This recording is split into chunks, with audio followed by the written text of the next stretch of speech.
కావాలి అన్న వాళ్ళు తొందరగా పర్చేజ్ చేసుకోండి. 799 ఫ్రీ షిప్పింగ్ అండి.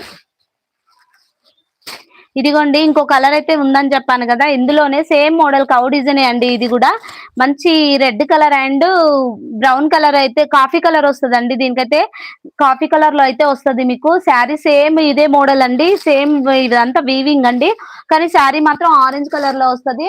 మీకైతే ఒక్కసారి ఆ శారీ నా దగ్గర ఉంది, చూపిస్తాను ఓపెన్ చేసి. అయితే చాలా బాగుంది. సేమ్ పింక్, ఇది ఆరెంజ్ కలర్ అండి, చాలా బాగుంది. ఆరెంజ్ కలర్ మాత్రం కాఫీ కలర్ వచ్చిందండి. టూ కలర్స్ అయితే ఈ సేమ్ డిజైన్ లో టూ కలర్స్ అయితే నా దగ్గర ఉన్నాయండి. ఇవి రెండు కూడా ఆన్లైన్ ట్రెండింగ్ శారీస్ అండి, చాలా ట్రెండింగ్ లో ఉన్నాయి ఈ శారీస్ అయితే. ఇప్పుడు నేను కట్టుకుంది అయితే కింద శారీ పింక్ కలర్ అండి, ఇదైతే ఆరెంజ్ కలర్. సేమ్ ఆరెంజ్ కి కాఫీ కలర్ బార్డర్ అయితే వస్తుందండి. ఇది కూడా చాలా ట్రెండింగ్ లో ఉంది. కావాలి అన్న వాళ్ళు తొందరగా తీసేసుకోండి, అస్సలు మిస్ చేసుకోకండి. ఇదిగోండి కలర్ వచ్చేసి orange and coffee colour combination అండి. ఇదైతే ఇది కూడా కౌ డిజైన్ అండి సేమ్. లైవ్ లో ఉన్న వాళ్ళు కొంచెం లైక్ కొట్టండి ప్లీజ్, హైడ్ లో ఉండకండి కొంచెం ప్లీజ్. ఇప్పుడే స్టార్ట్ చేశాను, కొంచెం కొత్త వాళ్ళని కూడా ఎంకరేజ్ చేయండి ప్లీజ్. ఇదిగోండి ఇది వచ్చేసి అయితే కాఫీ కలర్ లో వచ్చింది, మొత్తం వీవింగ్ అండి. ఇదంతా మీకైతే చూడండి, ఇది వీవింగ్ అండి. ఓకేనా, కనిపిస్తుందా మీకు? ప్రింట్ అనుకోకండి, వీవింగ్ చాలా బాగుంది.